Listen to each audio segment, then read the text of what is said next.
Kira nga. Yan ang update natin ngayon. May pabigla ka naman mag-video. Kay sa ating mga alagang Shih Tzu. Kay Akira, kay Brad Pitt. At saka kay Honey.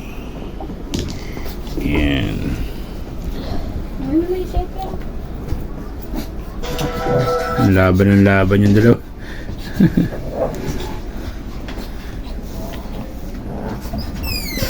Ay, alas ka dyan, alas! Alas! Alis daw. Alas!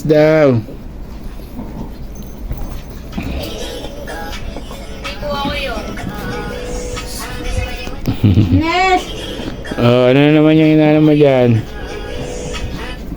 Masak ka. Ay, nila! Hindi na.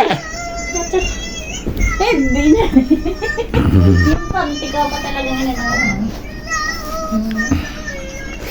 Ano ba yan? Naglaban na naman kayong dalawa dyan. Ay! Nakapasok na naman kayo! Aray! Kumakating mo ka mo. Ano ba ito si Brad Pitt? Brad Pitt. Tapos si Leta, nakasilip.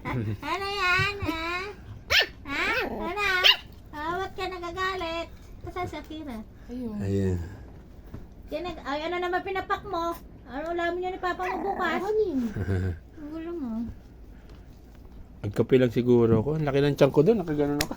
Ito lang pinakamalaking dyan? Palakihan na dyan doon. Nakaminom pa si Papa. Hindi, kasi tanghali naman. Tanghali ka pa kakain eh. Hindi, parang tagal matunaw yung pagkain. Hindi magkape ka na lang. Kape na lang muna ka. Kape muna ka, Kirang. Ano ba yan, Brad Pitt? Kain na tayo, Akira. Ha?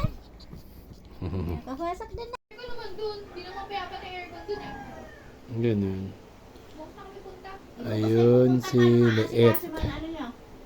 Dili namin. Natutulog.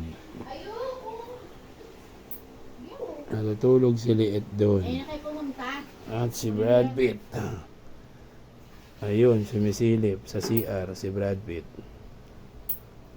Ano siyang sulit? Natutulog sa sulok. Ayan. Mga presko siguro dyan. Hindi ka ano ba? Kira. Napanta, Kira. Brad Pitt. Nagising tuloy si Brad Pitt.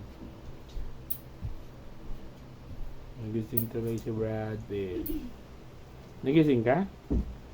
Ha? Nagising ka? Busog ka ba kanina, Brad Pitt? Ayan si Brad Pitt, oh. Pogi, oh. Gopings yan, gopings. Gopings.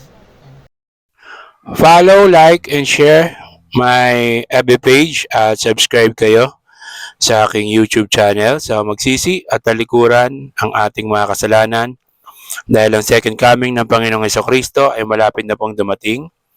Magpabautismo sa tubig sa kapatawaran ng kasalanan sa pangalan ng Panginoong Hesukristo. Sabi ng Panginoong Hesukristo, you cannot enter to the kingdom of God unless you become born again. So keep safe. God bless. Always remember, Jesus loves you. Bye-bye.